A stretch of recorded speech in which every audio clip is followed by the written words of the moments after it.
आत्मीय स्वजनों, शास्त्रों में कहा गया है कि परमात्मा जब किसी को एक शक्ति मर्यादित देता है तो उसके साथ में दूसरी कई शक्तियां अमर्याद स्वरूप में दे देता है। अब उस व्यक्ति पर निर्भर करता है कि परमात्मा ने जो कृपा की है इस अमर्यादित शक्ति का प्रयोग कैसे करें। प्रिय स्वजनों, मैं बात कर रहा हूं आत्मीय विजय जी तनपुरे की, जिन्होंने दिव्यांग होते हुए भी परमात्मा ने जो और कृपा की है, मां सरस्वती के वरदान उन्होंने पाया है। शीघ्र कवित्व, संगीत, गायक, शाहीर बनकर के उन्होंने केवल लोकरंजन नहीं किया है, केवल मनोरंजन नहीं किया है, लेकिन धर्म और इतिहास का समन्वय करके पूरे समाज में, महाराष्ट्र में लोक चेतना जागृत करने का प्रयास किया है।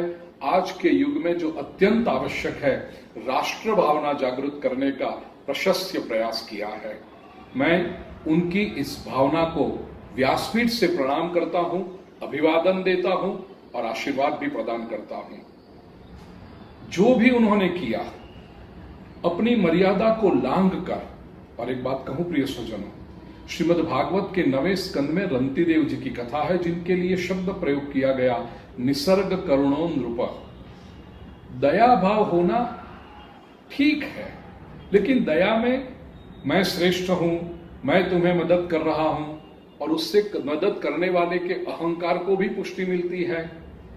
दया को बहुत महत्ता नहीं है। करुणा एक बहुत उच्च भावना है। मैंने विजय जी में ये करुणा का भाव देखा है।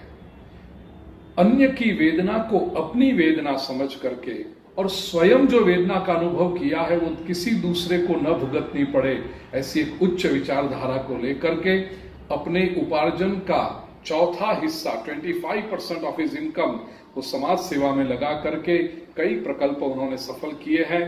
विशेष करके शिरडी में जो प्रकल्प आ रहा है उसके लिए भी मेरे साधुवाद। और विजय जी, आपका जन्मदिन भी आ रहा है। आप जो कार्य करते हैं उसमें परमात्मा की शक्ति मिले, साधु संतों के आशीर्वाद भी समन्वित हों, और इसलिए आपको और आपके इस दिव्य कार्य में निरंतर जिनका साथ आपको प्राप्त हो रहा है, आपकी सहधर्मचारिणी मनीषा जी को भी मैं साधुवाद प्रदान करता हूं। ईश्वर आपको बड़ी लंबी आयु प्रदान करें और इस लंबी आयु में ऐसे कई प्रकल्प आपके हाथों से होते रहे। यही शुभ भावना, आशीर्वाद और आपके सभी कार्यों के लिए प्रसन्नता।